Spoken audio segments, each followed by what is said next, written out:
Let's get ready to rumble. Yes, we're back, and it's episode 113 of the Hibs Ramble. Happy New Year. We've not spoke to you yet in 2025. It's Liam, your host, here with you this evening, and I'm joined by Shaun. How are we, my friend? I am fantastic. Had a fantastic festive period and delighted to be back. Oh, fantastic, mate. Absolutely brilliant. Your new year was good then? Yeah, very, very. Any Didn't get up to much, resolutions that but you've made? just be more awesome and better than last year. High bar. Tough. Very It's high bar. a tough goal to beat, that, mate. Tough goal to beat. But when you're already the greatest, it's tough, isn't it, you know? I'm the world's greatest. Oh, maybe we shouldn't sing that, actually. That's... Nah, I don't really have resolutions, to be fair. There's things that I want to do and things that I want to achieve each year. I don't know if you'd class that as resolutions, but nah. What about you? Nah, I never made any resolutions. I think it's usually always lose weight or cut out the drink. But I lost weight last year, and I cut out the drink for like 3 months last year. So I couldn't think of anything different. You know what I mean? Love you who you are. Exactly, mate. And you know what? If you don't love me at my worst, you don't deserve me at my best. That's that and the next thing. You came at me, mate. Listen, before we get started into the episode, we've just set up a Discord server. Link will be in the bio, whether you're listening on Apple or Spotify or you're watching on YouTube or whatever. If you've got a Discord and you want to just kind of keep in touch with us a little bit more, who the fuck do we think we are? Yep, celebrity podcasters. No, it's just another way for us to kind of keep in touch with the listeners and stuff, just to another kind of avenue. So if you want to join that, I'll pop the link in the bio of this video or the podcast wherever you're listening. It's also on our link tree. If you go on the Twitter, it's linked there. Very roundabout way to get to this for minimal payoff. I'll be completely honest with you here, but that's the bottom line. Anyway, that out the way. Other news. Said so. Other news. Transfer window's open, Shaun. We've had a couple of departures since the last time we spoke. Nohan Kenny is away on loan at Ross County again. Jake Doyle-Hayes has left the club by mutual consent, and Josh O'Connor has signed for Crusaders in Northern Ireland. Any of those that you were surprised by? No. Noah Kenna going to Ross County. He's obviously, his contract is up in the summer, so it makes sense. He won't sign for Ross County in the summer, but he'll use the next 6 months as an opportunity or 4 or 5 months as an opportunity to go and get games. And it doesn't surprise me, not that I think he's a great player or of Hibs standard, but it doesn't surprise me that he goes to Ross County and he's in the SPFL Team of the Week already. So fair fucks to him for that. Jake Doyle-Hayes, quite sad about, mainly just because a lot of footballers nowadays can make a living off of, and I wish I could do it, just running about and just being hard and tackling and just being busy. And Jake was one of those that had a little bit more about him and had a bit more fight, and probably something that we've lacked in our midfield for years. And I felt like whenever he was playing fully fit, he done a really good job at the time. It's unfortunate that some absolute nutcase of a manager decided to have a 50-50 with his player, and it led to him being injured and everything that happened since then. So I feel quite bad for him. It's obviously not worked out. If he can get anywhere near the level of potential that he had before he came to Hibs, then good on him. Hopefully I'll see him in the not too distant future. Nah, because you're just in the corner from him, eh? I feel like I've not seen him. I'm quite intrigued to see where he moves to be honest. I was sitting thinking maybe he'll go to like a Dundee United or something like that, but Dundee United are high flying at the minute, so really intrigued to see might end up back at St Mirren. You never know.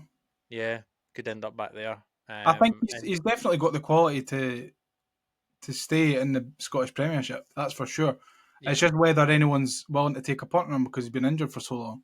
Yeah, and for Josh, I'm happy for him to move. I didn't like the news article that got put out about him, as in the headline, making it look negative upon Hibs, when in reality, Josh ultimately wasn't going to get a chance. Unfortunately, love the lad to bits. I think there is a player there, and from a sentimental value, we all want him to do well, whether it's at Hibs or not, and he needs to further his career. And at the minute, that is with them. And wherever he might end up, I hope he does. I hope he does well. Yeah, a Rambler, once a Rambler, always. Rest in peace, Josh O'Connor. Gone but never forgotten. I'm sure he'll do well over there. I'm sure he'll do well.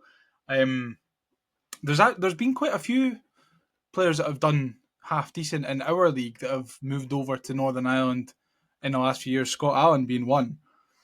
So hopefully he starts getting his chance a little bit more at proper first team football. And Scott's back at Kelty now as well, isn't he? I have no idea. Yeah, he is. I've no idea. Yeah, so you tell me. You Player tell me coach that's not asking me. He's a player coach at Kelty now. Oh well, that'll be that then. That'll be that. That's me told. Couldn't have done Do so your well, research, well, Liam. Right, to save me from any further embarrassment. Actually, at this point of recording, we've not had any incoming so far this transfer window, which I thought maybe was a little bit surprising, Shaun, considering the chat with Black Knights and stuff and Garvin Stewart coming in. I thought maybe they would have had one, maybe two lined up to pull the trigger on right at the very start of the window. Is that a concern for you, or are you not really too bothered? I think it's only not a concern for me at the minute because of our runny form and the momentum that we have at the minute. If we were where we were 2 months ago, but now, or 3 months ago, then yeah, I'd be standing up at East Mains, just watching With your every season car going ticket. in and out the Yeah. training centre. So no, it's not a level of concern. I feel like we hear this every transfer window that we need people to leave before we can bring people in. And that feels like that will most definitely be the case in this window. I do think we will strengthen, but I do think we will need to get bodies out the door. We've been saying we need to get bodies out the door for the last 4 windows. And It's yes, the same we've got people as well. 14 or 15. Yeah, I know we've got 14 or 15 out of contract in the summer, but there are people that are still in contract that aren't good enough to be at the club that we'll probably be trying to get rid of as well. So you're probably looking in the excess of 18 plus, 20 plus. So no, at the moment it's not a concern. If we have this conversation in 2.5, 3 weeks' time, 2.5 weeks' time, then yeah, I'm probably a little bit more concerned if we've still not strengthened. Yeah, there was a couple of rumours kicking about Twitter and social media this afternoon. Kyle Roos, the goalkeeper who was formerly at Aberdeen, was one. I remember him being okay. But then I've heard from very credible sources, aka Craig Leach, that towards the end of his time at Aberdeen, he completely fell off a cliff. I only remember him being half decent. The other one that I kind of want to address is the Jack Iredale to Rotherham situation, which is complete bullshit. He played for Bolton before he signed for Hibs, so he's not going anywhere this window. So let's just put that to bed. Everyone chilled the fuck out because he's not going anywhere. If he did go to Rotherham, he wouldn't be able to play until next season anyway. So what's the point in that? He's not going anywhere this window. Calm down. It's fine. He's staying. I don't think that there was ever a chance he would leave in this window. He would never. Nah, he would never. It's a step down as well. But there's been lots of talk about the whole Sam Dalby. Is it Dalby? Dalby for Dundee United. He's played for Wrexham and he's also played for Dundee United, and people have been shouting for him to get signed this window, not just by Hibs but by other clubs in the SPFL. So that obviously can't happen either. He's out of contract in the summer, so he'll have suitors for that as well. But that's another one very similar to the situation you've just said there. Yeah. So I think everyone, I mean, if you've read that, because I kind of shat myself a little bit when I seen it to start, and then someone in another group chat, Callum, put in saying, "Oh, I think he's played for Bolton before he signed for us." So I looked at it on Transfer Market, and indeed he had one appearance, 71 minutes he played. So thank you, Bolton Wanderers, for playing him before you sent him up the road, because it means that we get to keep him for another 6 months. Happy days. Other than that, I don't think I've seen. I mean, we're going to obviously talk about transfers a little bit after we talk about the Rangers game, but I've not seen any rumours. Have you?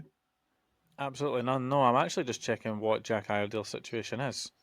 I I just remember not paying any attention to it when he when he joined the club. I think it was a 2-year deal. A two-year Was it? deal he signed. I think so. Okay. I could be wrong though. I could be wrong. But while you're checking that, let's move on to the absolute cracker that we saw at Easter Road on Sunday. Hibs 3, Rangers 3, prolonging our run without a win against them in the top flight at Easter Road by another game at the very least. I was fairly confident going into the game until they beat Celtic on the second and beat them fairly comfortably. I thought, oh, we might get a little bit of a doing here. So I don't know what your thoughts were, but I wasn't too sure what my starting lineup would be. David Gray only made one change from the team that started in Perth, and that was Dwight Galen for Junior Hoylett. Did you see any other changes that you would have made? No, I was very happy and understood why we went with the starting 11 that we had. I weirdly, consider I'm not necessarily a happy clapper, I was once again very optimistic and quietly confident coming to the weekend's fixture. Yes, obviously Rangers are coming off the back of some decent results, i.e., absolutely pumping Just one Rangers, decent result, really, though. pumping Celtic. Sorry, yeah. But that for a club like Celtic or Rangers, that can obviously do a lot for them. But we speak about it on this podcast when we go and put in big performances and big matches, and you can't fill it up and follow up, into other fixtures, and that was pretty much what Rangers done. They continued their lackluster away form this season. Yes, 4 they wins in started like an 12, I absolute think. house on fire, yeah, but they can't seem to be able to see it out in away fixtures. So I wasn't surprised that we got the opportunities that we did, and I was happy with the team that started. It's just unfortunate that we're still making it easy for attackers to find space in the box, Yeah. and that is probably still one of my main concerns. Another point touching on the lineup, Eliuan not involved again. David Gray says that he was expecting him to make it, but he just missed out. You still have the belief that Eliuan will be a Hibs player come the end of the window, or do you think with every squad that he's not in, it's looking increasingly likely that he'll be Offski? No, still of the same mindset that unless a valuation is met that is higher than what we were offered in January, sorry, in June and July, Mm-hmm. I can't see him going anywhere. He might want to go, like I said the other week, but I can't see it happening. Lots of talk of that online, but for me, unless the valuation that we have for him is met, he ain't going anywhere. We hold all the cards at the minute. And regardless of how he looks on and off the pitch, whether he looks like he's enjoying it at the club or not, Yeah. we just need to enjoy him while he's here. He will leave eventually, but for me, no, it won't be. It won't be this window. And if it was, we would need to have a superb replacement set up. Yeah, of course, and we'll talk about possible replacements a wee bit later on. We asked you, the Ramblers, to send in a couple of suggestions of ins and outs that you would like to see before the window shuts, so we'll touch on that later on, because I think there is a couple of Yuan replacements in there. Should he leave before the window slams shut at the end of January? This is incredible. It's Sky Sports News. Hibernian making a lot of signings here. The game, Shaun. You just said there, Rangers started like a house on fire, and it was kind of like watching Hibs of the start of the season in terms of unable to defend properly, looking a wee bit lost whenever Rangers had the ball and were coming at us, and it only took 4 minutes for them to take the lead. It was a wee bit of a brain fart by Rocky Bushiri, and then after that, not very well defended by Lewis Miller. Igaman free in the middle of the box and slots of home. No real chance, I think, for Jordan Smith. But it was a poor goal to concede, considering how solid we've been recently at the back. Yeah, And I guess that comes when you're maybe changing one of your three centre halves, and you're playing a right back or a right wing back at right centre half as well. It wasn't great viewing. It wasn't like from a defensive perspective. The whole match wasn't overly great and didn't fill me with much confidence. And whenever Rangers were on the attack, as we probably should feel, because when we're playing Celtic and Rangers, they're of a better quality. But every attack that they were on, it genuinely felt like they might score. Yeah. And when you're playing like three centre halves or five, if you include the wing backs, and then you've got 2/3 in the middle of the park in front of them, how on earth he can find so much space so often? And it's not just Igaman. This has happened time and time this season. So, yeah, that is a main concern for me. Looked sharp on the ball though, Eggman, didn't he? He's certainly coming onto a game. Yeah, looks like is it? There was chat about him going to Everton or something in this window. I can't see that. Can't see that happening. He's not. He's too raw at the minute. I'm probably going to butcher the name here, but is it Apollo Creed and Rocky? That's who he reminds me of. Looking at him, is that the name? Have I got that right? What the of Boxer the new Creed films? No, that's Michael B. Jordan. Aye, well, it kind of looks a wee bit like Michael B. Jordan as well, though. Does he? A wee bit. I'm talking old school. Yeah, I've got the name right. Yeah, Apollo Creed. Yeah, well, Yeah. Apollo Creed is hanging with his dad. Creed's. Yeah, that's what I'm saying. That's who he reminds me of when I see him with the wee tash. Fair dues, like. IMO. In your professional and humble opinion, of course. Let's have a look. I see him more like Michael B. Jordan, to be fair, mate. Anyway, less about him. We will talk about his second goal, though, because I feel like that was a poor one to concede as well, Shaun. Maybe just a little bit lacking self-belief in terms of getting ourselves structured, getting ourselves reset, and trying to get back in the game. Rangers maybe hit us a little bit quickly with a bit of a double salvo, for lack of a better term. And at that point, I thought, game over. This is going to be a cricket score. Yeah, the only glimmer of hope that I had is that we hadn't really created too much going forward, and whenever we did get in the final third, we were able to like cause some level of threat, whether it be get a corner or like a throw in down their end, and we were able to cut them open a couple of times. So for me, it was just a case of we're now 2-0 down, but if we can maybe grab the next one, obviously everyone says it, 2-0 is a shaky lead. The next goal is so important, and obviously we managed to grab that. So yeah, for me it was a case of just making sure we could get that as early as possible, and thankfully we did. We did. I've got a clip here from David Gray, and I don't want you to be alarmed, Shaun. I don't know if you've watched the Hibs TV interview with David Gray after the game, but he seems to think that we went in at half-time 2-0 down rather than 2-1 down. And so did Martin Boyle, actually, in his interview. I was kind of second-guessing myself. I was like, was it 2-0 half-time?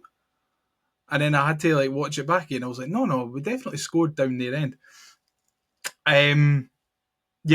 This is what David Gray had to say about the response to going 2-0 down.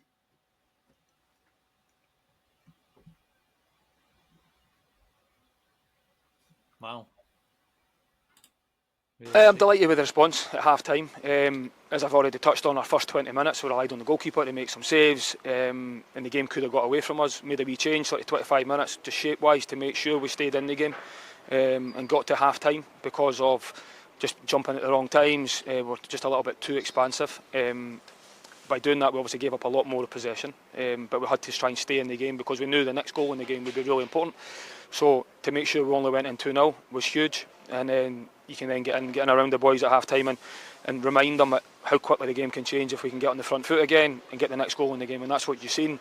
Then we get back to 2-2, which is incredible, from being 2-0 down to where we had started, and then at that point you've actually created a couple of really good chances. Hit the post, the goalkeeper makes a save for Gailey, to be pegged back again.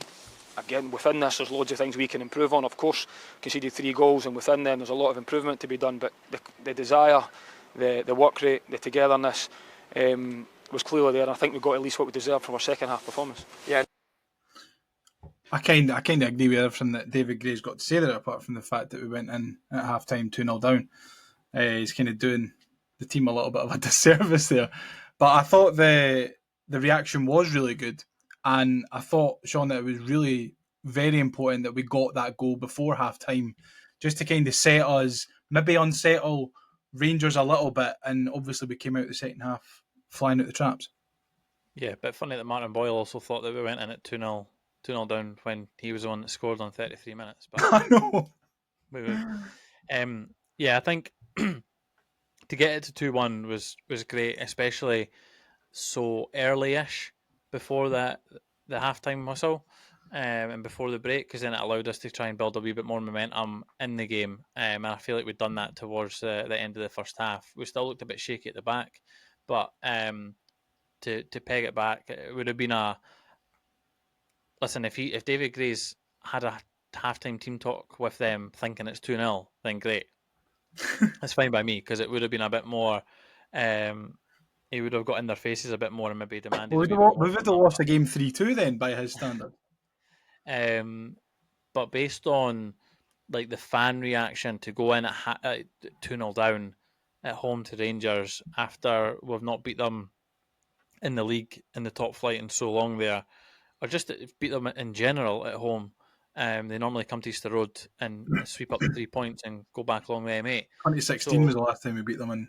So the fact that we managed to get a goal before halftime, I think, was pivotal, because then it changed the mood of the stadium as well, and it made the Rangers fans a wee bit more nervy as well. And that 10-15 minutes from then until halftime, we managed to kind of like build a wee bit more atmosphere as well, which I feel was great.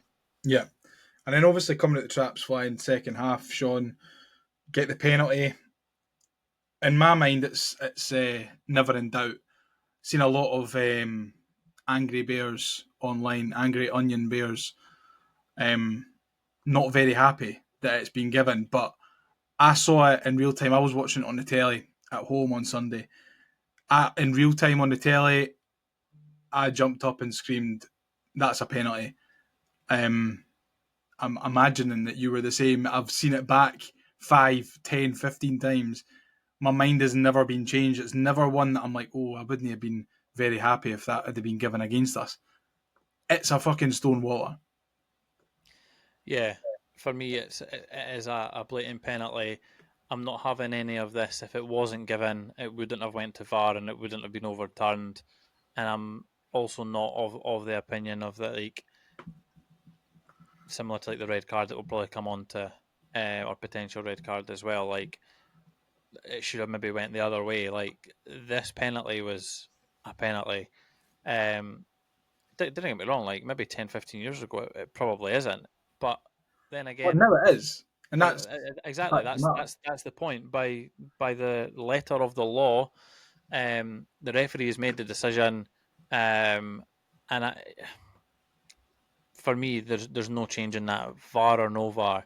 If that happens down the other end, you're thinking, oh, for fuck's sake, why have you done that? Mm-hmm. Such and such, whoever makes a challenge. So the fact that Hadji makes a challenge, he gives the referee a decision to make, brings down the attacker in our box. So therefore, yeah, it's a penalty. It meets all the criteria. It is a penalty, and I think Big Baldy Philip Clement is just a wee bit hurt, not being able to capitalise on their cup final on the second. Which is obviously a shame for him, because he is, his quota's on a very, very sugary peg now, I think, Shaun. I've seen a real mixed bag for him. That win against Celtic will have bought him a whole chunk of time. It'll buy him a lot of time. I think I would agree with your statement if they hadn't beaten Celtic. Listen, I don't think they'll come anywhere near the league. I think Celtic will absolutely romp it, and Celtic Still like 13 points, right? Aye, until we get to May, and then Ellie Yuan will score a double and we'll beat Celtic 2-1 in the Scottish Cup final. But apart from that, like Celtic will just dominate them between now and the end of the season. I think a major factor, and this is why I don't see the Old Firm derby as a big match derby rivalry anymore, because you don't have any fans at the game. And it's never for, like, there's nothing ever in it. Like, at least with Hibs and Hearts, we're fighting for the same places albeit this season to avoid relegation. But in times gone by for European places, for third, for fourth, for getting into the top six, there's always something on the line. Whereas that's the second Old Firm of the season, and it was basically a dead rubber. The gap going into it was 14 points. Yeah, for me, obviously years gone by, you were getting, what was it, like, I don't know, was it 3,000, 5,000 away fans at Ibrox and at The Celtic full Park, and back stand, now you're getting none.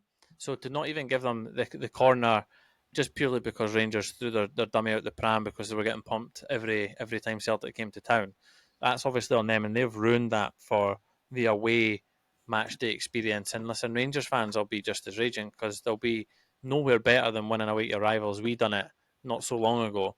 And you're right, like, there isn't as much on the line as there used to be.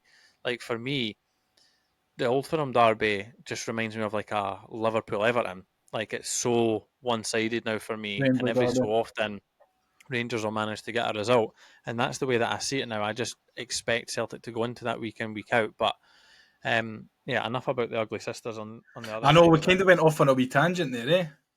Well, a wee bit of a tangent about the Old Firm, but no, listen, let's bring ourselves back in. Let's lasso ourselves back to the game at Easter Road on Sunday. And just as you were talking about, there was a couple of potential serious foul play incidents that could have, and in my opinion, should have went to VAR. The referee should have been sent to the monitor, and the player should have been red carded, because I didn't see any difference between both of those challenges and the Jason Holt one at McDermott Park on Thursday there.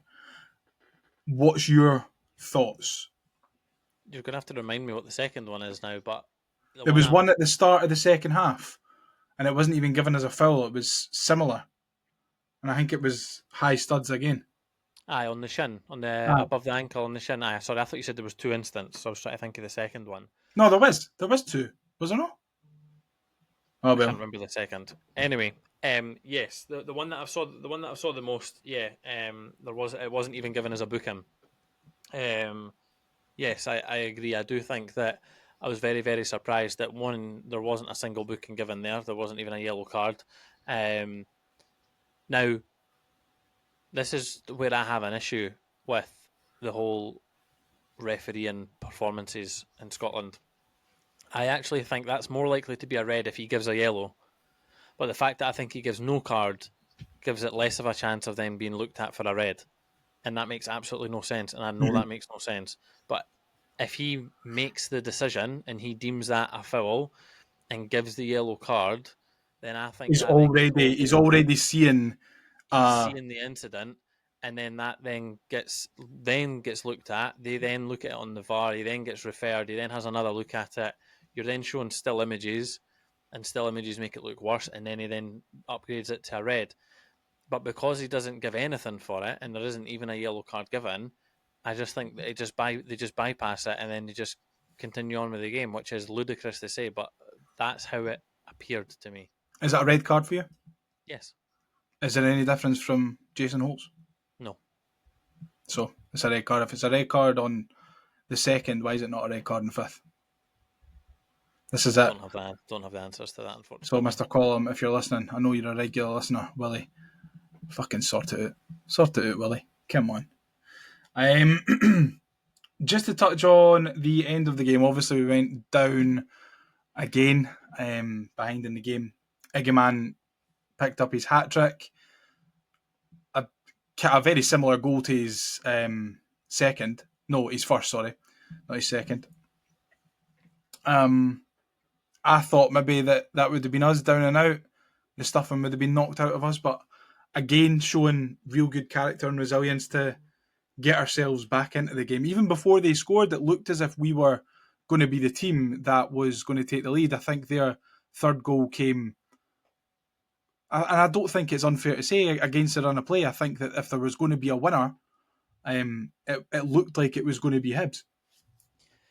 Yeah, just first on their second one, yes, Eggman's quite small and takes the header quite well, but fucking Jordan Smith should be saving that. That's absolutely I ridiculous. think it's at an awkward angle for him. I just think he's got a shite spring. I think he's small as well, though. I He's just small. don't think he's got a spring on him. I think very similar to the Aberdeen Sockler goal, he makes it look better than what it is. He takes it very well, right? Eggman takes it very well. Great header. If he has a better spring on him, or if he's 2 inches taller, I think he saves it. And I don't think it goes in. And obviously he can't change his height, but he can improve his spring, and he can improve the way that he's able to get off the ground. That's probably the majority of what he does on the training field. So that frustrated me when I saw it back. But yeah, when Rangers then went up the other end and took the lead and made it 3-2, I did feel a bit deflated. And listen, I'm delighted that we managed to go up the other end and get another goal and make it 3-3. But I actually came away for the weekend's result feeling like we were the one that were 3-2 up and then conceded. Like, we were the ones that dropped the points, not gained the points. Yeah. It felt like more of a fucking, that was a missed chance there. Like, we could have won that, or like we were, when you're winning and then you lose late on and it feels a bit gut wrenching. That's how it felt to me. Whereas other people that were in the stadium or other people that were watching at home felt the opposite. And I just, for me, I feel like it was a missed opportunity. I feel like we scored the third early enough, and I feel like maybe another 5, maybe 10 minutes, I think we would have then went on and got a winner. A real missed opportunity for me. Yeah, I think I can agree. I've been kind of flip flopping between both of those sort of opinions. Between maybe it's a bit of a missed chance, and also being happy because I would have taken a point before the game started, before a ball had been kicked. If you'd offered me a point, I would have said, "Don't bother playing. A point's fine with me. I'll take that and run with it." But yeah, I think when you look back at the chances that we had, compared to, and I know they scored 3 goals, right? But I think apart from their 3 goals, I can think of maybe 1 or 2 opportunities where they might have, could have, should have scored. The one right at the end, where Igman hits the post. And I mean, apart from that, I can't really think of many. Whereas you look at the chances that we had, Dwight Gale gets a good save out of Liam Kelly. We hit the post from a header. I think it is very fair to be of the opinion that they were there for the taking. We probably could have won that game. But at the end of the day, the unbeaten streak continues, and we get a point against, what is the second best team in the division, and we've scored 3 goals again. So I think you can look at that performance and result on Sunday and really only take positives from it, to be honest. It's a better point for us than it is for them, that's for sure. Yeah, and I think the fact that we came back and got the point off of them, that will fill us with more confidence than it will them. Whereas if we were the ones leading 3-2 and they had then came back and got the point, that would have had a detrimental impact to us, and it would have felt more like a defeat, and it would have maybe been a little bit more gut-wrenching for the players.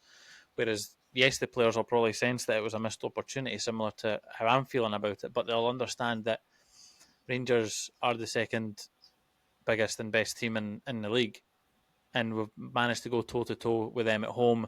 We should have had a better result against them at Ibrox. Unfortunately, we didn't. But at the weekend there, we stood our ground and we came for 2 goals down to ultimately get a point at the end, which against any side in this league is a real good point. And it's something that has happened to us so many times this season. So again, it's good to show us kind of showing that character and resilience and probably building a little bit of momentum. And this is what David Gray had to say about the momentum and the feeling that it's been building throughout the club. Everyone can feel that. I think you can even feel that in the stands as well. Do you know, go 1-0 down, go 2-0 down.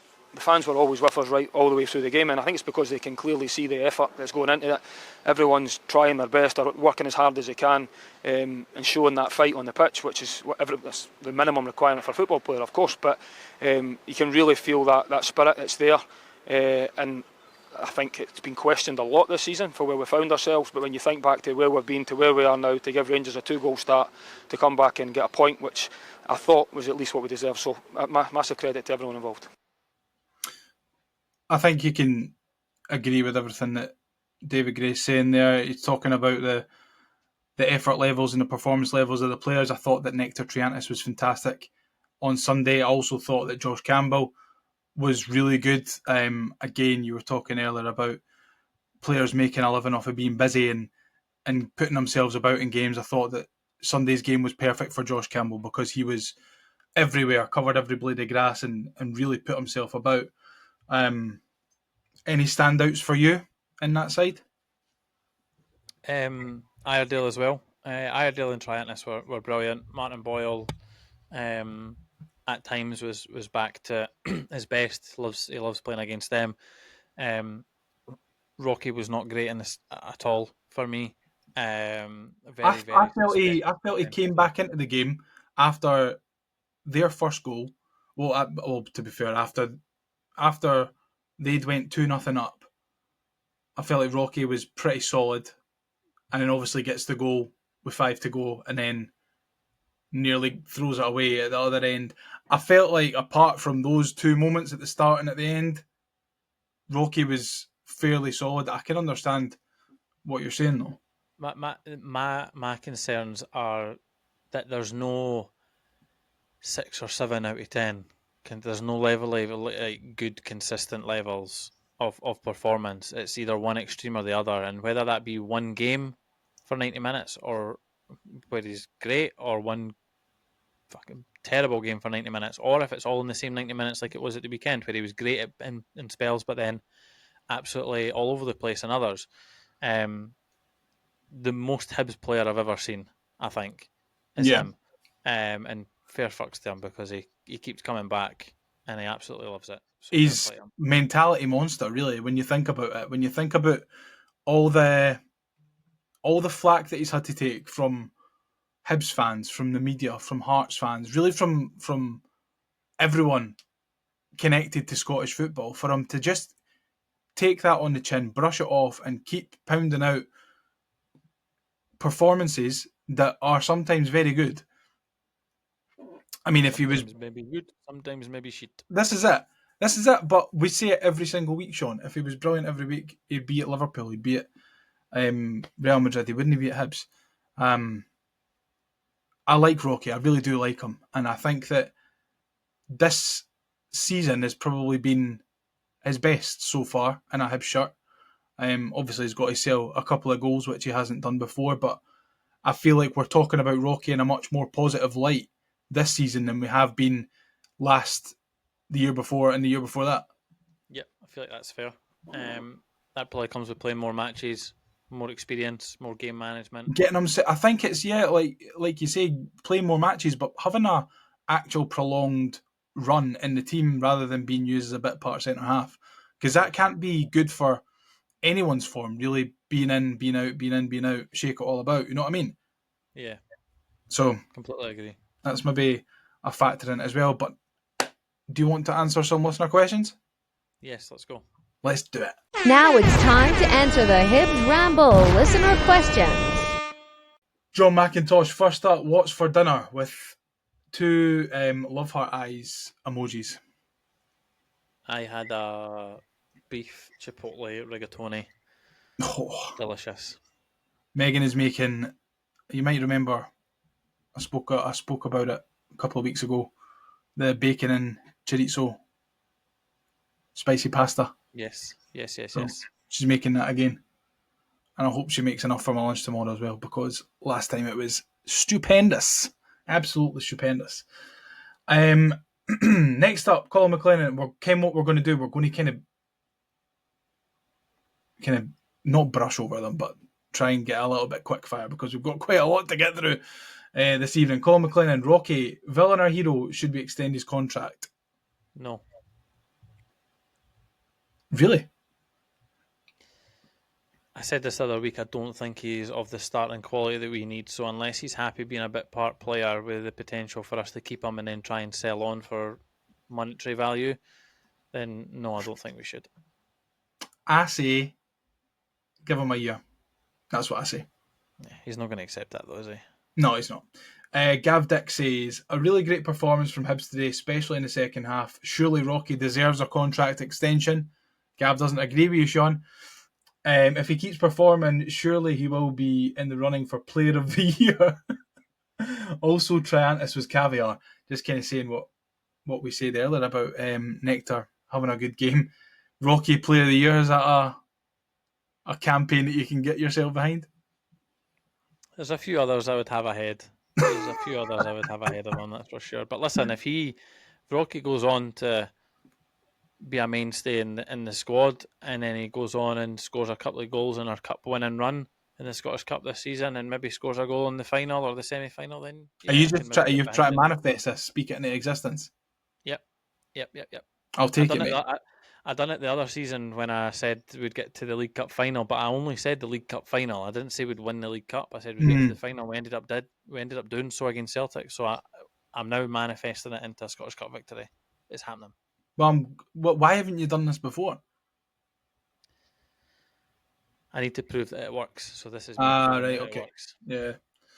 You needed to kind of get a wee bit of a track record first before you went on For wee actual things. record and said that. Aye, for wee things. So now, Yeah, now I'm moving up a little bit. yeah, sweet. So what will it be after we win the Scottish Cup? World Cup for Scotland? It depends on my mentality at that point. See how I'm feeling. You're going to be selfish, or are you going to do something that kind of benefits the rest of us? As long as it can still benefit me, that's all that matters. Okay, well, I can't even say anything about that because, like, You do fair the same. enough. You do the exact same. Oh, mate, I would do even worse. I'd do even worse. I'd have nothing to do with Hibs. It'd be all about the lottery. Let's just see if this comes into existence. And Well, I mean, you've said it now, so if it I'm in it doesn't, for then I'm in it for the long haul, and I say long haul, I mean 5 months. fair dues. And that is long. A lot can happen in 5 I months, might Shaun. mention it on every episode between now and our live episode from Leith Links. Our live episode from On the Pitch at Hampden. Yeah, that's it. Next up, Harvey Scott. Well, I said it last week and got told I was drunk, but can I just say Josh Campbell is playing fantastic behind a striker or as a false nine? He had a good game on Sunday. I can't deny that. Listen, I'm the biggest Josh Campbell fan of all, but I do think that in this window we need someone who can fill that role. And I don't mean I hate to say better than Campbell because I just mean different to Campbell. I don't think Campbell is naturally made for that position. I think we need someone who's a little bit more attacking, who's got maybe a little bit more composure and quality on the ball. I'm inclined to agree with you. However, it would be very difficult for us to get someone. This is going to sound silly because I think he is limited, but and I do think he's doing very well, and I think he's in a good vein of form at the minute. If we bring in a player that is slightly better than him or has better qualities or in the categories that you've just mentioned, I don't think they would play as good as him as he did at Tynecastle, for example.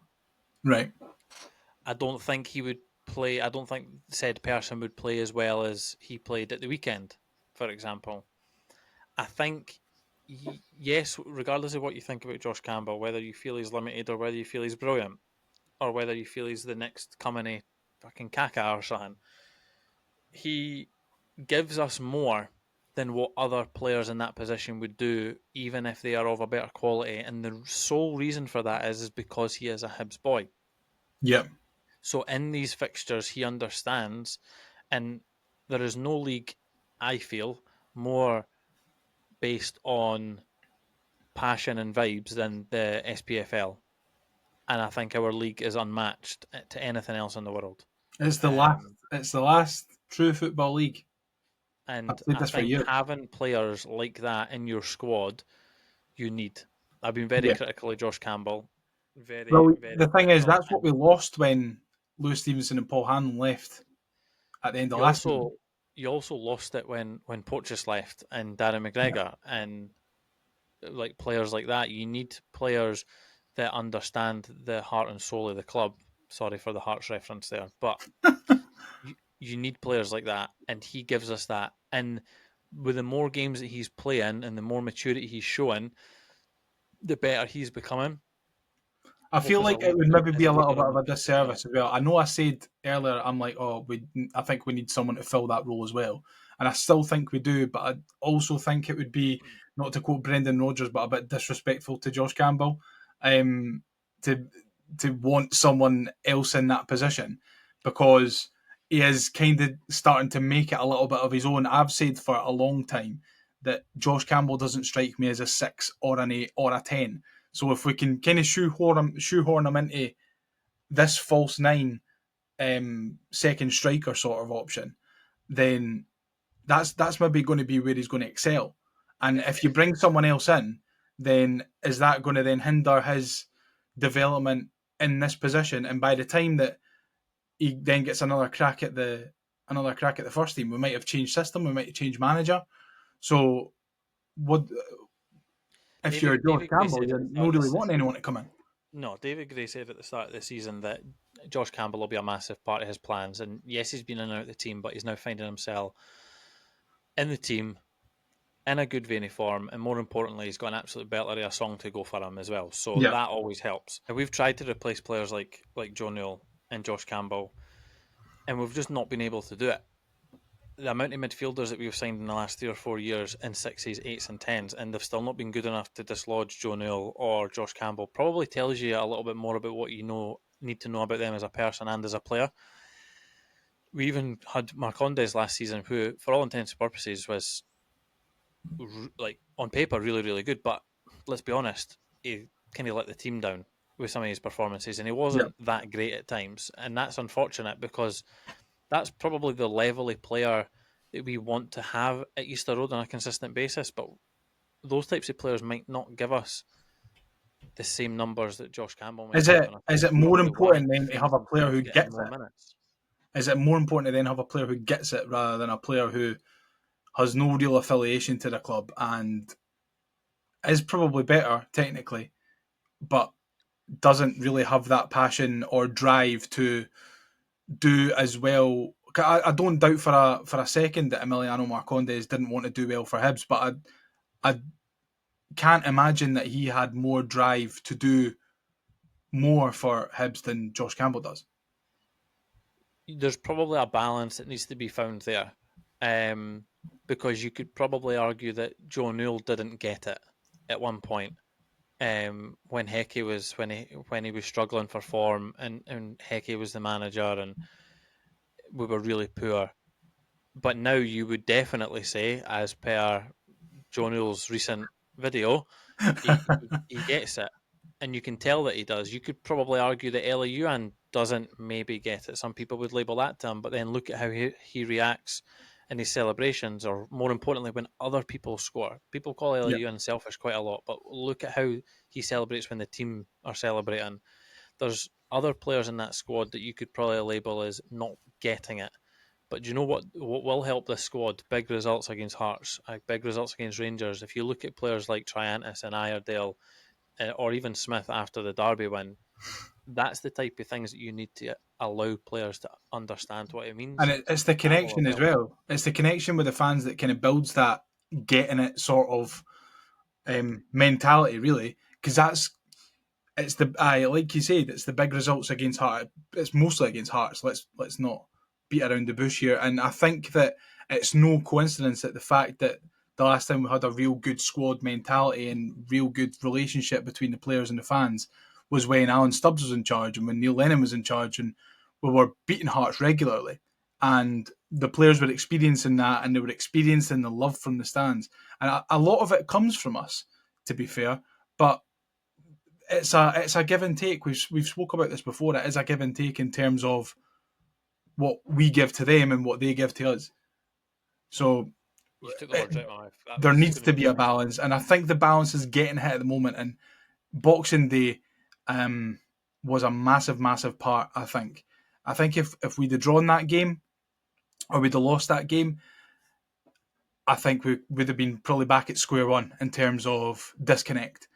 Whereas now we're putting a few good results together. We're on this really good unbeaten run that we've not really had a period of not being beat since the start of the season. So the longer that we can keep this going, the better. A lot of people maybe thought it would have ended on Sunday there. It didn't. We've got a few games coming up that we'll talk about in a wee minute that you would say what are favourable to us to keep this run going. I feel like the feel-good factor is on its way back. It's not fully back, but I think it's on its way back. At the minute, we're on the up. We're class. We're going to win the Scottish Cup. So let's just embrace it and enjoy it while it's here, because we weren't enjoying it 3 months ago. Yeah, we're not enjoying it And 1 month ago. And it's the same group of players. Yeah, exactly. There's not been any signings. There's hardly been any rotation to the actual 11. Just So, on that exact point, though, the one thing, and going back to the transfer window as well, and I know we're going to come on to potential ins and outs and stuff like that, the one thing that screamed out to me at the weekend was the lack of change in subs. Now, I don't think we needed to make that many changes in game in regards to actual physical subs. Maybe change of shape, which we'd done, and it helped. But the lack of being able to make in-game changes concerned me. Now, I know we've got Ekpatet out. I know O'Hora was on the I don't think bench. there was a lot of quality on the bench, though, in terms of game-changing quality. That's what I'm saying, and that's why we need a lot of movement in January and in the summer. And when we've got boys like Boyle out, Kukarevich out, who else was out? It was Newell out. I can't even remember now. But we had 5 starters out at the weekend, and we still managed to put in that level of performance. That comes from a mixture of momentum, energy from the stands, and performance level for the players. For sure. Let's move on to Nige, and he says, we know that defensively we weren't at our best, but if we focus purely on the positives, our spirit and determination to get something from the game was there for all to see. We've come on leaps and bounds in these past 4 weeks, credit where credit is due. Completely agree with Nige. And then Peter Strom says, a bit chaotic, but I'll take the point. Boyle was class, and Rocky, what a guy, is what he says. So, fucking hell. David Gray, get his contract extended. That's what I say. Right. Do you want to have a look ahead, or do you want to do a quiz first? It's up to you. Let's do the quiz, so we can then, after the quiz, look ahead. It suits me. You ready? Are you ready for me to debut this quiz intro? Are you ready? Ramblers, but go ahead. Get ready. This is a belter. I did this half an hour ago. Not half an hour ago. Half an hour ago I was talking to you, Shaun. I did this like 15 minutes before we started recording. Here we go. Attention all Ramblers. Preview.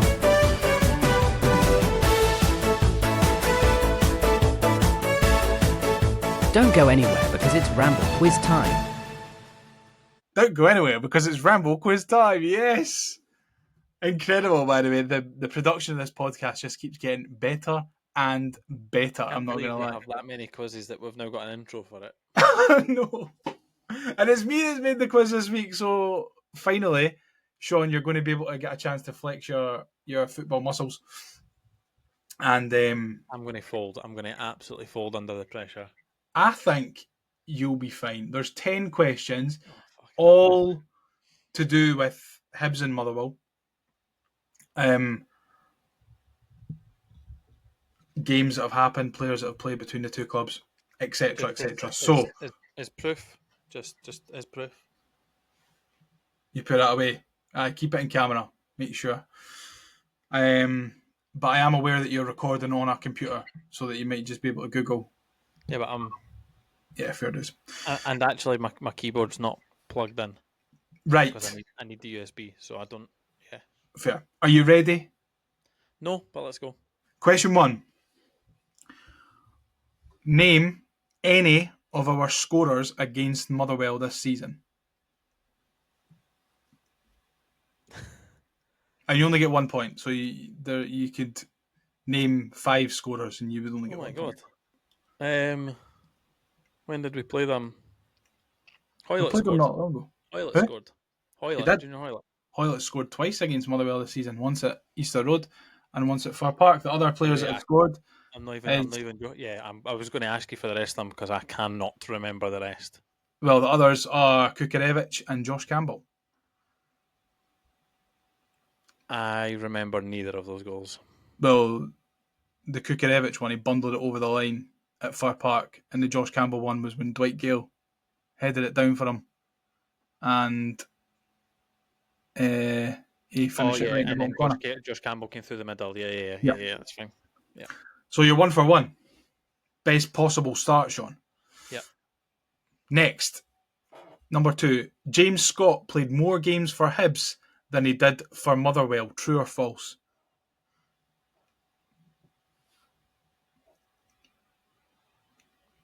All comps. All competitions. I'm going to go. He played more games for Motherwell. And you would be correct. 16 games he played for Hibs, 36 he played for Motherwell.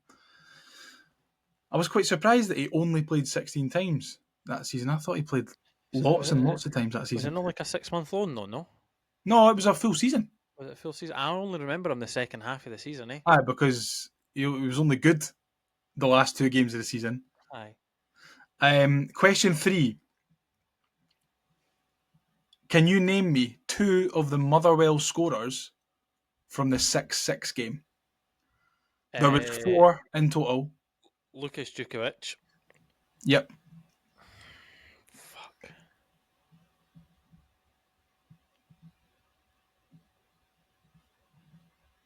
Oh, for fuck's I'll give you an extra point if you can get all 4.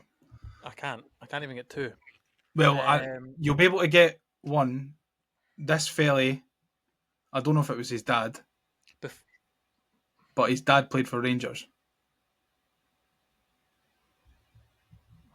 It's only fucking Lewis and Derek Ferguson that's jumping out to me, so I'm not going to get that one. Nah, English boy. Do you know who comes to my mind straight away? And I'm sure he still played at the time for Motherwell, but I don't think he actually scored. I was going to actually say Stephen Hamill. Is that? I don't think he scored in that fixture though. Think of players that were around at the same time. No, I know. Big Curly Toe was still playing. It wasn't him. I know it wasn't him. There's 2 midfielders and a striker. And Djukovic only got 1. Djukovic got 1. I genuinely don't think. I do not think I'm getting the other one. I don't actually think I could tell you all the Hibs scorers. I know there was Nish only got 3. a hat trick. I know Nish got a hat trick, and Stokes and Riordan scored. No. Yeah, Stokes got 2. They share No, the Riordan other? got 2. Stokes got 1. Right. Okay. I think. Right. Okay. Can I have a clue? Yeah. One of the scorers' second name is a popular brand of carbonated beverage.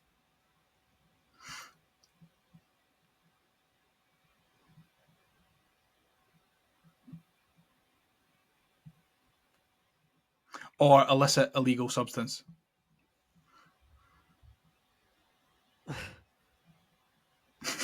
But I don't know the player's name because you're obviously talking about the reference is Coke or Coca-Cola.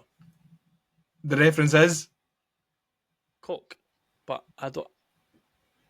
What's the player's name? Giles Coke. Is it? Nah, Aye. I would have never got that. Never Well, got I'll that. give you it. Oh, you're a nice host. I'll give you it. The other 2 scorers, I'm not letting you have any more time to think about this, was Hateley Oh, yeah. and John Sutton. Oh, wow. Yes. But I think I would have only got Giles Coke and Lucas Jutkiewicz. I would have never got Coke. I'm disappointed with John Sutton. Very, very disappointed with John Sutton. Giles Coke got 2 that game, actually. Right. So next up, number 4. There has been 2 Chris's that have played for both Hibs and Motherwell. Can you name them? Chris Humphreys and Chris Cadden. Correct. I thought you would have tripped up on Chris Humphrey, you know. I love Chris Humphreys. I absolutely love him. So that's you... Aye, that's you 4 for 4. 4 for 4. If you're giving me it, I'll take it. Good on you, mate. Right, next one. Until replaced in 2011, What was the famous slogan that adorned the roof of the John Hunter stand at Fir Park? Oh, Can you see it? I can see it in my head. I can see it in my head. Oh no, that's the roof. No, that's the sponsor. The sponsor underneath the roof was Cash Converters. I can't remember what was on the roof. So it's the stand that you look at when you're watching it on the telly, the stand that is opposite the cameras. Yeah, the smaller one. Yeah. Yeah. The top barrier in Yeah. that stand said Cash Converters, but I can't remember what was on the roof. No. The front of it, where the Cash Converters is now, or where the Cash Converters was. I don't know if it's still Cash Converters. Uh-huh. The front of it, there was a massive slogan from one end to the other. Can you remember what it I was? only ever remember it saying Cash Converters, so I'm not going to get that one. It was "Keep cigarettes away from the match." No, Do you not remember that? no, I do not remember that. When I did they remember change that. That was one of my first. I think Motherwell was maybe one of my first ever away days, and I remember seeing that and being like, "That's really weird to have that." And now they've changed it, and I miss it. Nah, I'll always remember it as Cash Converters. Yeah, that's what it changed to in 2011. Funnily enough. Next up, question 6. Hibs and Motherwell have played 77 times. How many have we won? And I'll give you within 3 either side. 3. Oh. We've played how many times? 77. Over what period? I don't know. It just says Hibs and Motherwell have played 77 times. 77. So just take the last 77 games.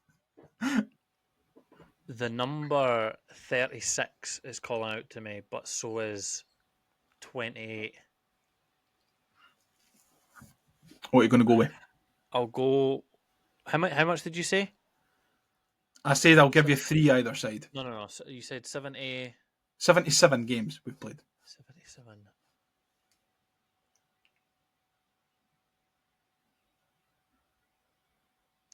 I'll go 20. Nah, fuck. I'm going to have to I'll go push you for an 28. answer here. I'll go 28. I'll go 28. Well, you want to know what the gutting thing is? I See, should if have you'd went with your first answer, you would have got the point because it was 35. Do you know what's funny? You gave it away, and I still didn't go with it. You went.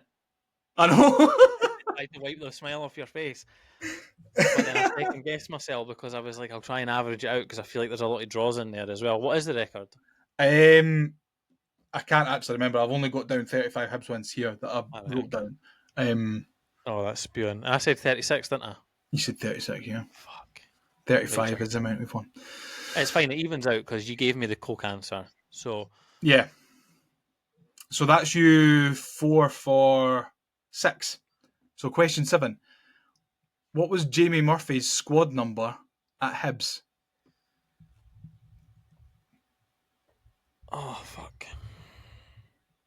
See, for someone who makes an awful lot of quizzes, Shaun, you don't know an awful lot. I don't do well in quizzes. Don't do well in quizzes. I know loads of random shit. Stuff that I probably don't need to know. Well, you should know Jamie Murphy's squad number, though. Not Jamie Murphy's. No, I shouldn't know Jamie Murphy's. Do you know what? I actually should know Jamie Murphy's because I put out the St Johnstone tweet before the St Johnstone game and it has a picture of Jamie Murphy in it. So I'm going to say 18. You're absolutely right. And he scored in that game as well, right at the end. I did. He did, yeah. Hence why the picture went up. 18 is completely right. Now we move on to question 8. Now playing for Motherwell, Paul McGinn has scored twice against his current employers. But my question to you, Shaun, was either of those goals whilst he was playing for Hibs? Just a yes or no. Say that question again. So Paul McGinn now plays for Motherwell. Yeah, Over his career, against Motherwell. Over his career, he scored 2 goals against Motherwell. Were either of those goals for Hibs? Yes. No. Bastard. One was for Dundee and the other one was for St Mirren. So that's you. What are you? 5 for 8. 5 for 8. 5 for 8. Not too bad. I'm all right. I'm all right with that. Question 9, the penultimate question. Who was sent off for Hibs in the last meeting between the two at Easter Road? Why is Tony Watt in my head? Well, I don't understand why you would say Tony Watt, because I said the question was who was sent off for Hibs in the last meeting at Easter I Road. thought you said who was sent off full stop. No, who was sent off for Hibs? Well, it's definitely not Tony Watt. Yeah. Who was sent off? Sorry, I'm overthinking this. Go and say it again. Say the question again. Who was sent off for Hibs in the last game between Hibs and Motherwell at Easter Road? So when Motherwell came to Easter Road early in the season and beat us 2-1, who was sent off for Hibs that day? Fucking hell. 2 bookable offences.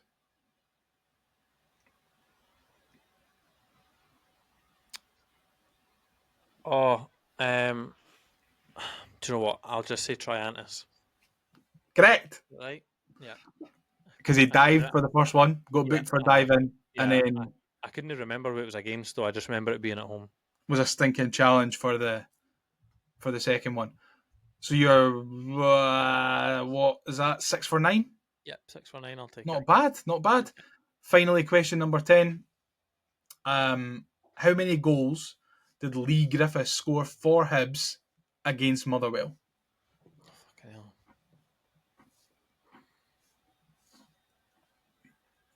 How many goals did Lee Griffiths score for Hibs against Motherwell? Yep.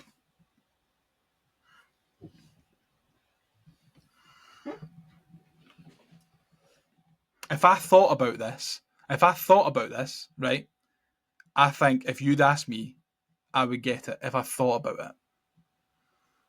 Well, I'm sitting here thinking about it, Mm-hmm. and I can only definitively remember one. And I think in that game where he scored the one with the white strip at Fir Park, he scored 2 in that game.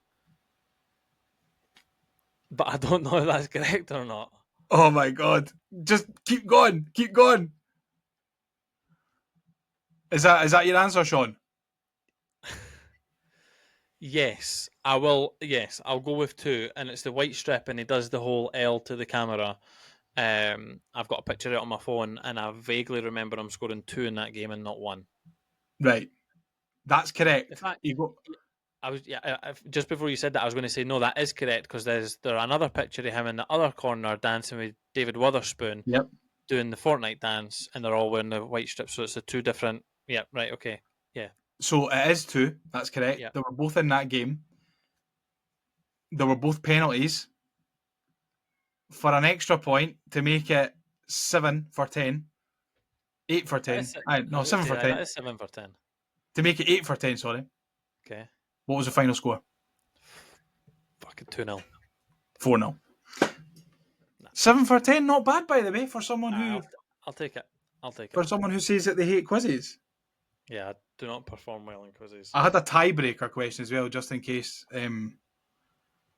Just in case there was Another participant. another participant, and it was what was the total of Gail Bigaramana's squad numbers at Motherwell and Hibs? Was he number 34 at Hibs? No, he was number 20 at Hibs and number 20 at 17 at Motherwell. All right, okay. So 37 also. Right, okay. Not bad, eh? That was a good quiz. Aye, well done. I spent quite an awful lot of time. Now you Making know how that I quiz. feel when I'm putting them together. Yeah, it did take quite a long time. Right, quiz There's over. none of the questions in there that I was anticipating either. Well, that's good then. That's very good. Correct. I'm glad. Correct. Glad to hear that. Quiz is over. Let's have a wee look ahead.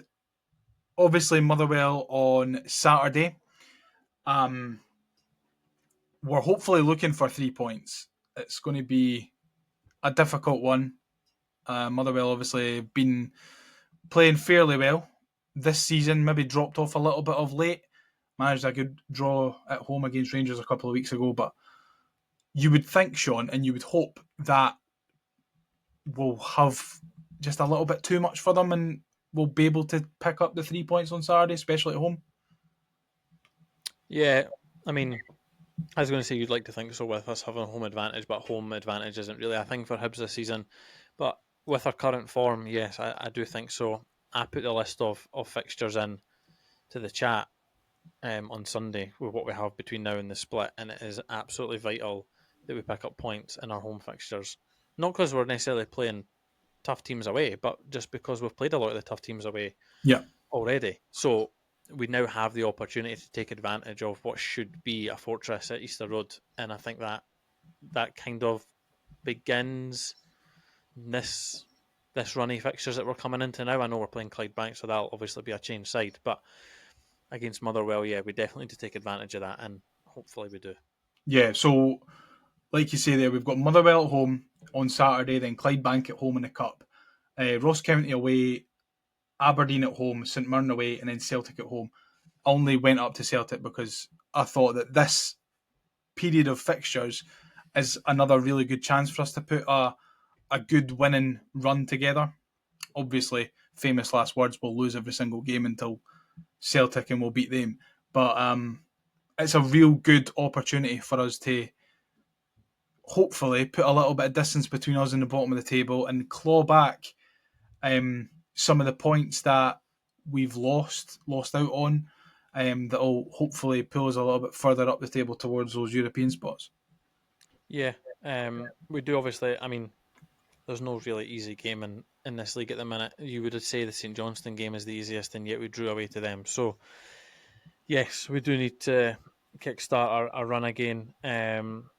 Motherwell at home, and then obviously, like you said, Ross County as well. I don't know what the teams around us their fixtures are looking like in regards to playing Celtic, Rangers. I know Dundee Hearts, United have got Celtic tomorrow, which is Wednesday. I think Motherwell are playing Kilmarnock also. Yeah, we need these midweek fixtures to kind of go in our favour as well, because and this is kind of the point that I was trying to hit home for the last 3 or 4 weeks when you're like, get the passport out and we're looking up and Hibs are back, baby, let's go. There's only 11 points between 4th and 11th. It's super tight. Aberdeen haven't won in 10. Mm-hmm. And yet they still find themselves 4th on 34 points. And in fact, 3rd, because they're on the same amount of points as Dundee United. So there's 11 points between 3rd and 11th. So if we can go on another run and make it, 15, 16, 18 unbeaten, then we'll stand ourselves in good stead. I don't know what we're at just now. Maybe at 9. What are we at now? 8, 9 unbeaten? No, 7, I think. 7 unbeaten. So since the Ross County game at home.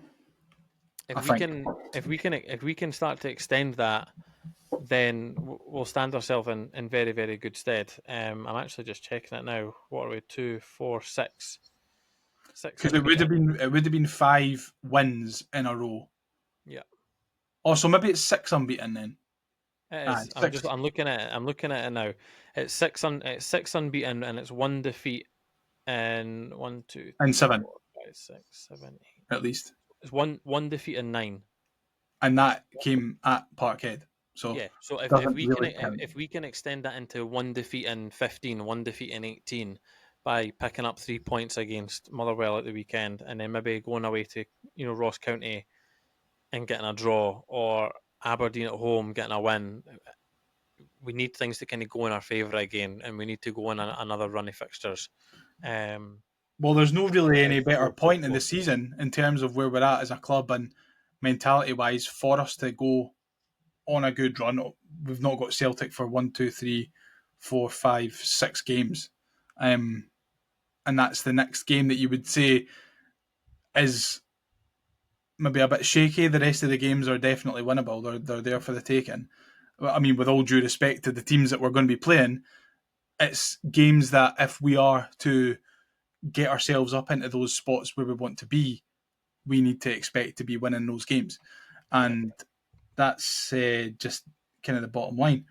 And I feel like we've probably got it in us to win those games. We won't win them all, I don't think.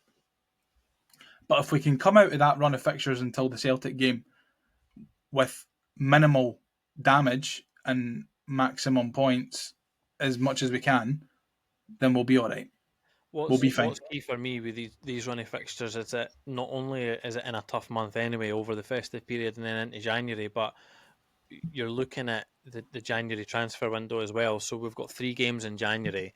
So not only do we need to make sure that the players leaving the club are players that are maybe not as heavily involved or have a heavy influence on the squad, both on and off the field, but we need to make sure that the ones that we're bringing in are having a positive influence. I said this the other week, it's all fine and well bringing in better players, but we need to make sure that they're better individuals as well and they're going to gel with this squad, because this squad now is in a very good place mentally, whereas 2 months ago the squad wasn't in a good place. So it would have been easier to bring in a person that's maybe not got the right mentality, whereas now that's probably just as key as the quality of their performance that they're going to bring. And then whoever we do bring in, we're then thrusting them into Aberdeen away, St Mirren, Easiest Aberdeen at game in the home, league, though. Aberdeen away at the moment. Aberdeen at home, even easier then. St Mirren away, and then Celtic at home. So that's another tough runny fixtures. Intense So games, really. Intense. we don't know what other clubs are going to be doing recruitment wise. We don't want any of our squad to be unsettled, and we want the players that do come in to hit the ground running. Absolutely. Just talking about the January transfer window there, will we have a look and see who the Ramblers have suggested for Hibs to sign? Yes, let's go. Let's do it. So I put a tweet out on Twitter yesterday saying that we need your help. We want you to give us 2 ins and 2 outs that you'd like to see at the club before the end of the window. And you did not disappoint. We had about 20 replies, which was class. So it's going to take us ages to get through these, but that's what you're here for, guys. Let's just start very quickly. Darren Neal says outs. You'd like to see McCurdy and Bursic, and ins Will Dennis and Lyle Cameron. Now, I don't think Bursic, there's an option to cancel that loan. So, and I think David Gray's come out as well and said that there's not going to be any movement on goalkeepers in January. So I think we can maybe kiss that one bye-bye. But Harry McCurdy, Shaun, you expect to see him leave before the window shuts? I think for his own sake, he needs to find the right club. And by club, I don't mean golf club. I mean a football club. And he needs to get back to doing what he enjoys doing, which is playing and winding up opposition fans and players. And unfortunately, he's not going to get the opportunity to do that. I wasn't in Perth, so I didn't see what he was like when he came on against St Johnstone. Fat load of nothing, mate. So it is unfortunate because you want people like that to do very well at your club. You want personalities at your club and you want people to rub off on your club in the right way. And unfortunately, he's just not done that from a performance perspective, which is a shame to see. It probably just goes to show that maybe us online don't really know what we're talking about and know a whole load of nothing, because it seems like that's maybe where the signing came from in the first place. Yeah. I mean, well, his highlight reel looked incredible. And I think if he was just My signed for highlight his reel celebration. would look incredible. Would it? It absolutely would. Aye. With the right editor, my highlight reel would look incredible. I can maybe do something with it then. Send it over to me. That's what I'm Maybe saying. get you a move before the window shuts. A free agent needing a move before the window closes. Gav Dick says outs McCurdy and Bursic, just like Darren, and he says we didn't even speak about Darren Neal's ins. He says Will Dennis and can't see it, and Lyle Cameron also can't see it.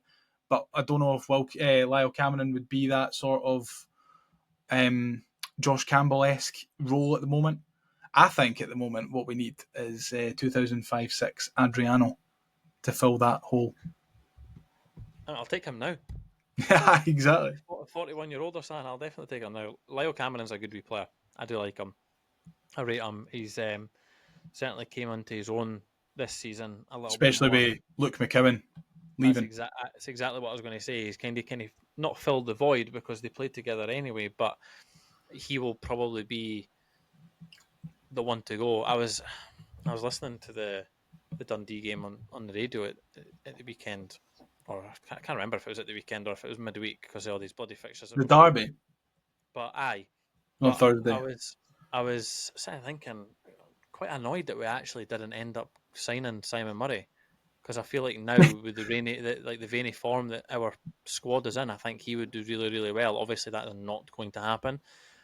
I wasn't really up for the signing in the summer, whereas now I probably wouldn't mind it. Obviously, it's not going to happen. So Lyle Cameron would be a good wee signing, but I can't see it. Not this window anyway, because I think we need to shell out a fair bit of cash for him Dundee to will get him ask in this for window. probably $500,000 or something like that. Yeah, Because I don't think in the that's middle of the a summer, possibility for us in this window anyway.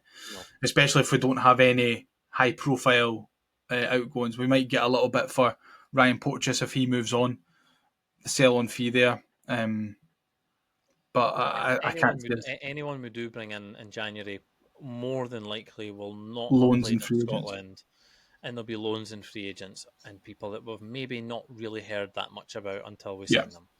Yeah. But it's always exciting. I love the transfer window. Gav Dick says he'd like to see McCurdy and Bursick leave. And then in, he says, get this one, Kieran Clark, formerly of Newcastle and Villa. I'm not sure about that one. Is he still playing? I have no idea. And then his second one is Marvin Marvelous Caleta, who's the right back that's at Motherwell. I don't know if I would want to make any changes to the fullbacks, wing-back situation at the moment. Well, at the minute, no one's getting ahead of Nicky Cadden. Oh, he's a right back, so he wouldn't be going on for Nicky Cadden anyway. I'm talking about fullbacks. I was just going to go through our 4 fullbacks. Liam. No one's getting ahead of Nicky Cadden, and even if they were, and Nicky Cadden was going to get rested or pushed further up the park, we've got Jordan Obita, who was our player of the season last season. So yes, it has a tail off at the start of the season, but good pro to have in the changing room. Chris Cadden ain't going to go anywhere at the minute. He is playing well, and then yes, Lewis Miller hasn't been the greatest, but we're not going to bring in another right back when we've got Megwa away on loan as well, who's out there developing or trying to develop based on limited game time. Scored an own goal, apparently, at the weekend. Hopefully it was an absolute belter as well. So I can't see us bringing in any fullbacks because I feel like we are kind of overloaded in that area at the minute. Yes, we could probably have better on the right side, but I don't think better is the Motherwell fullback. Yeah. Liam Riley says outs Levitt, who there's been a little bit of whispers about him possibly moving to Hollywood Wrexham this window, and he'd also like to see Rudy Molotnikov go out on loan. Inns, however, he'd like to see Josh Mulligan, who's also Dundee, I believe, and Robbie Dees, who's the Killie centre-half, who I think are both available on pre-contracts. I wonder if we will do any sort of pre-contract dealings. It's funny because once you do a pre-contract, especially for clubs that are already within Scotland, you're kind of like, right, okay, well, let's just try and sort of deal and get this done now because let's not beat around the bush. The boy's going to get abused. So I'm going to have a bit of Hibs snobbery here and say that I think we could do better than Robbie Dees. I think we could probably do better than Robbie Dees as well. Josh Mulligan, I like what I've seen of him. Maybe still a little bit raw. Maybe. I don't know. This is the gripe I have with doing transfer stuff because very rarely do we sign Scottish. But it's fun. It's fun to talk about, Shaun. I know, but I just think and I've got too much snobbery when it comes to it, and I have absolutely no right to have it either. Okay, Mo, I love that. I love that from you. I love it. Billy says, outs McCurdy and Amos. And then he's put nothing against them, just hasn't worked. Fair enough, Billy. Cheers. I'm sure they listen. And then Inns, he'd like to see Alan Campbell and Jason Kerr. But he's also added fantasy stuff, but why not? I laughed when I seen that reply come in, and not because I'm being negative or anything about it, just because I just found the Luke Amos bit funny. Yeah, Luke Amos will probably most certainly be away Well, he's putting because himself in the LinkedIn shop window, isn't he? that's what I was going to say. He's done a wee post on LinkedIn. I might drop him a DM and ask if he wants to come along to the Ramble for an appearance. At this rate, if he's struggling for top flight appearances, yeah. So it wouldn't surprise me if he goes. It's a real shame because the pedigree that he brought, I was expecting big things, similar with Mariah Welsh, which just kind of hasn't happened. But Jason Kerr, it won't happen. I think our opportunity to do that was in the summer. We fannied about, we dicked about, we played low ball, and yeah, Which we really shouldn't have, to be honest, with Wigan, our because we should have just given them the money that they wanted. And Wigan were in a sad state of affairs. I don't know if they still are, but they were at the time, and we had a fantastic opportunity of getting the Jason Kerr deal over the line, and we just dicked about with it, unfortunately. And typical Hibs in old-fashioned Rod Petrie fashion, we just didn't get it done over the line. throwing it back. Yeah, so it would have been great. That's for sure. I can't remember the other one. I'm really sure Alan Campbell we were linked with him in the summer as well, no? I don't know if it was the summer there or the January before that. He's a good wee player, but no, I think it was the summer. I think it was because I remember saying that we could have had a midfield of Cadden, Campbell, and Cadden, which would be really cool. So forget Campbell in, even just for that, 2 Caddens and 2 Campbells. Good player. I think the wages that he's probably looking for and the level of security that he's probably wanting will probably remain down south. I think, if I'm not mistaken, I'm not 100% sure. I think he's on loan at the moment at Charlton. Yeah. From Luton. So I think chances of that happening are fairly low. Although I think there has been quite a lot of loan deals being cancelled this January, and then the players have been loaned out or sold or whatever. I think it's becoming a little bit less uncommon, if that makes any sense. I like that as well. Alex Laidlaw says McCurdy and Bursick out. In Alan Campbell again and Lyle Cameron. He says in Alan Campbell / Lyle Cameron and Paul Mullen. Aye, no worries. That's going to happen right enough. We need to fucking double his wages, or if not triple it. Paul Mullen, man, he's not going to leave. We're going to give him a guest star appearance in the next Proclaimers music video or something like that. You see, could maybe get Paul Mullen as part of a swap deal for Dylan Levitt. Aye, no worries. Ask for Stephen Fletcher as well, since he's high flying as well as Paul Mullen. Come on now. That's a corker. I'm sure Paul Mullen scored at the weekend, or two games ago. Or Stephen Fletcher did. Aye, I know. Christopher Stephen Black Fletcher was pictured with Channing Tatum the other week. Yeah, I seen that. Fucking, it's 37 or something. He's still banging them in. That's a decent league this season as well. League One. It's a good league. It is. It really is. A lot of good teams in there. Chris Black says outs McCurdy and Amos. Sorry to interrupt you. You're not going. If we were signing someone from the same league as Wrexham, we'd be turning our nose up at it, being like, "Oh, that's a fucking diddy league. That's shite. We can do better than that." And yet we've just sat here and said that that's a great league. Well, it is though, isn't it? Birmingham are in there. Yeah. Wrexham are in there. Bolton are in there. What's London Dykes up to? Right enough, eh? He's been apparently really shite this season, though. Are you struggling there, Shaun, to get the cat back in the window? He's just a big chungus, so I've got to open the window a little bit more than the other. You've got to get a crane to get him in. Chris Black says, outs McCurdy and Amos. Ins, Aaron Connolly, who seems to be third or fourth choice at Sunderland just now. And I wouldn't mind us trying to get Jamie McGrath with his last 6 months coming up at Aberdeen. I was surprised that he's got 6 months left, but again, like, what are we going to have? We're going to have 3 narrow 10s. Like, he's a good player in that, and I would have rather him than Dylan Levitt. He's definitely developed since he's been at Aberdeen, because I don't think I would have taken him before he signed for Aberdeen, but I think I'd have him here now. Yeah, I'm very surprised that he's not signed a new deal yet, to be fair, or he's not signed up for anywhere. I was very surprised when I heard that he's got 6 months left on his deal. And the other one, Aaron Connolly, is that the boy that used to play for Brighton, no? Yeah, I think so. The Irish fella. If it is who I think it is, then what again? Are we going to fork out 18 to 20k for him a week? This is fun. This is fun, though, Shaun. None of these people are in charge. Yeah, all right, okay. Well, go and get Kieran Tierney. He's not playing for Arsenal. Well, next up, Miko says outs Kwon and McCurdy in Vinny Jr. and Lamine Yamal. Well, there you go. See, he gets it. That's exactly what we should be aiming for. If you could only have one, though, Vinny Jr. or Lamine Yamal, who'd you have? Lamal. That's what Absolutely despise Vinny Jr. I feel like Vinny Jr. Vinny is Jr. a very, very good player, but Lamine Yamal Vinny is better. Jr. is everything that is wrong with elite football at the minute. How's that?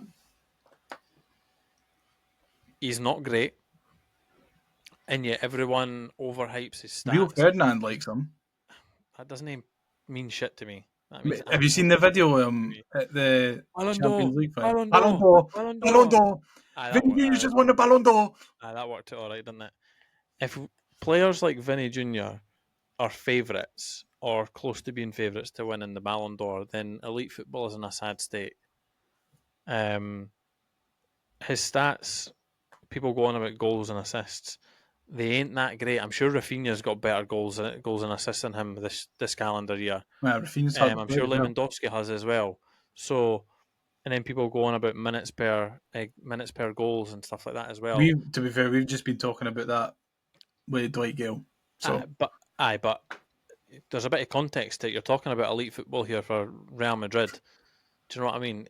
He's not that great at all, and the fact that he is becoming that's a great camera shot. And the fact that he is becoming the face of like Brazilian football and just football in general is ridiculous. And his attitude absolutely reeks. Do you know what? He is the perfect fit for Real Madrid because Real Madrid are such entitled. They're a horrible club. Horrible club. So I think I would also take Lamine Yamal, to be fair, over Vinny Jr. Sorry, I just went on a bit of Vinny Jr. rant there. Eh? Is Lamine Yamal, his contract's surely up? Well, Barcelona are in financial difficulties, so they might need to let him go. 500 grand, enough to tempt him away from the new camp? Per minute, yeah, I think we could. No, for a fee. All right, okay. I thought you were talking salary. I don't think that would buy his laces. Well, to be fair, we could do. I mean, would you take his laces for 500 grand? I think I would. I would have taken his laces a couple of months ago and created it as a noose to hang myself after watching Hibs. Jesus Christ, Shaun. That's how bad we were. That's quite dark. But now, I would take it and do the twirly. All right. Because we're in a good place. So, Good to see that it doesn't affect your mood, mate. Tough times don't last, only tough people. Next up, Lachlan K says outs Lewis Miller and Dylan Levitt. Ins Nectar Triantis permanently and Zach Nelson from QPR. Now, I don't know who Zach Nelson is, but Nectar Triantis permanently. After a few good games, are you on the get Triantis in the door train? Yeah.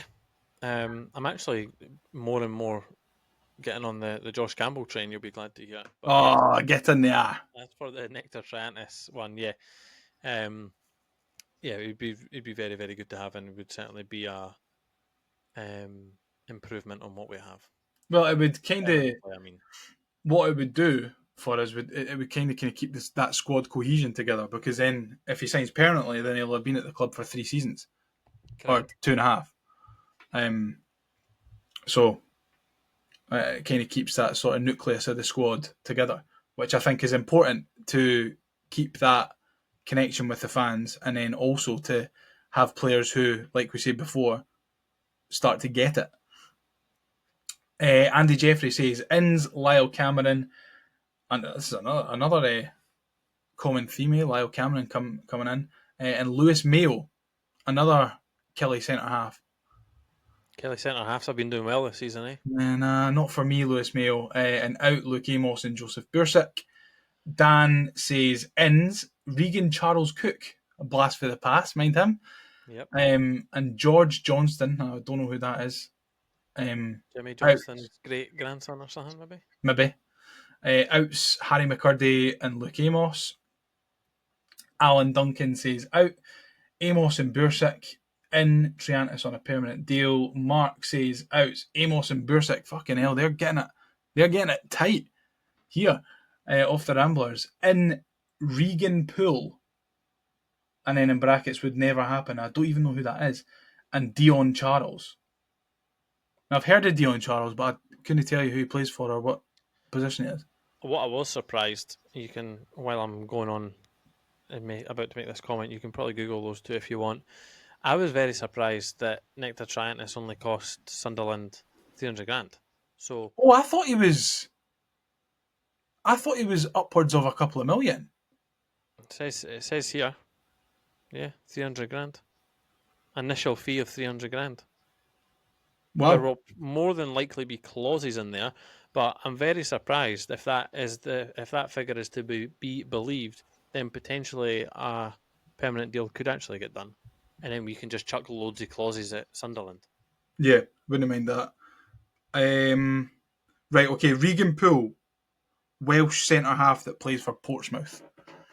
He's played 14 times this season, so I can't see him making the move up the road. I think if we're going to get players in, it's going to be people who haven't played an awful lot for their club, especially if they're coming from teams that are probably of like a similar sort of wage cap as us, and Or sort more. of, Yeah.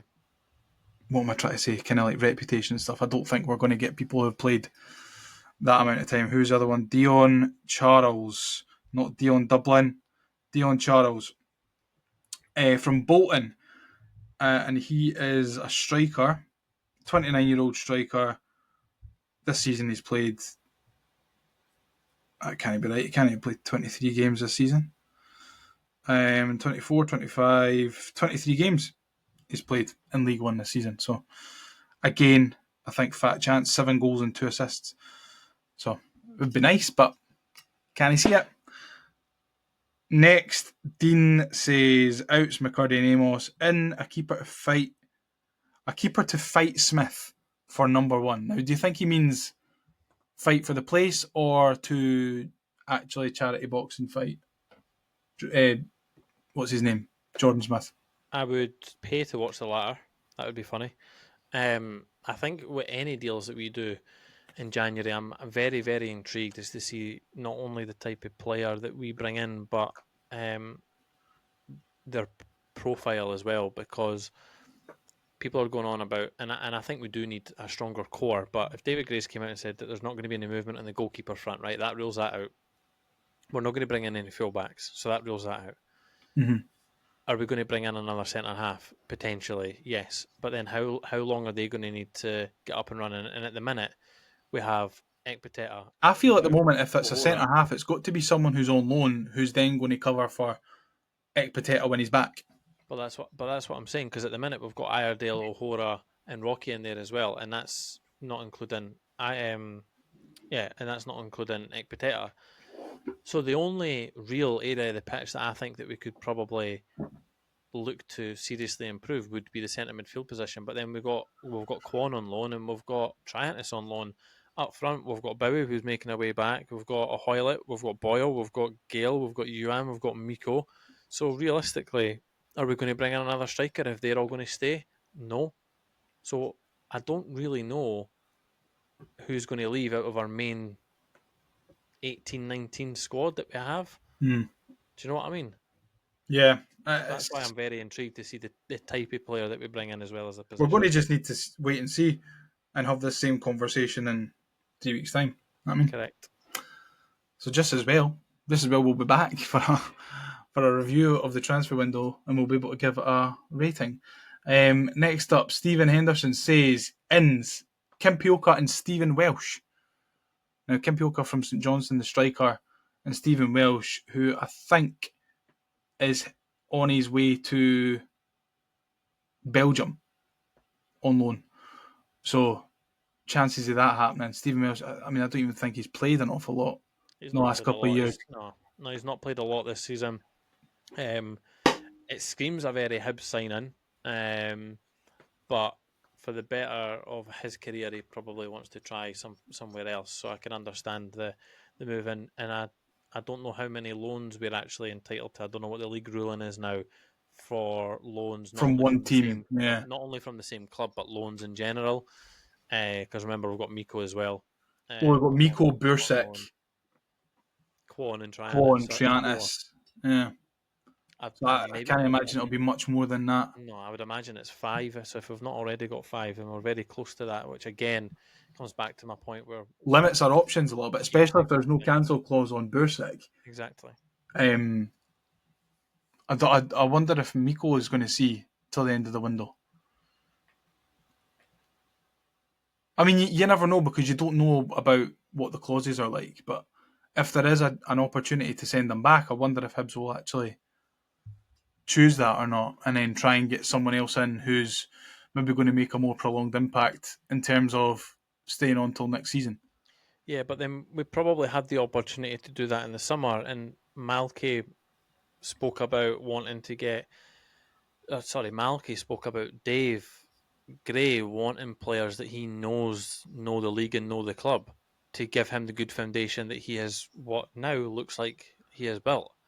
Hence why we brought Triantis back, why we brought Miko back, because Gray knew exactly what he was getting. So Yeah. to then get rid of Miko 6 months later isn't a good look for us. And And if it also, then what goes, we've got to remember is that Dylan Venty's still out on loan, correct, so we'll have him to come back next season. So, correct. and by all accounts and purposes, intents and purposes, what is the For all intents, intents, and intents. You butchered it for me. for all accounts, intents and All purposes, and intents and purposes. hang on, so you just had to do a wee toin cost there, and you maybe would have got it right. No, I think he's doing pretty well out on loan at the moment. So, I mean, if he can come back and start banging in goals, and I'd be happy with that. But I wonder if it's then an option for cut Miko's loan short and bring Venty back. If the opportunity rises, I wouldn't mind it. But then again, we're then changing the options that we have up top at the minute. Miko does give us something different from a height and physicality perspective that we don't really have. Doesn't use it particularly well for me though, Shaun. No, but I think it just makes defenders more wary of him. Whereas Dylan Venty is obviously a penalty box striker and maybe a little bit easier to keep tabs on. And I feel like we have quite a few of them already. Yeah.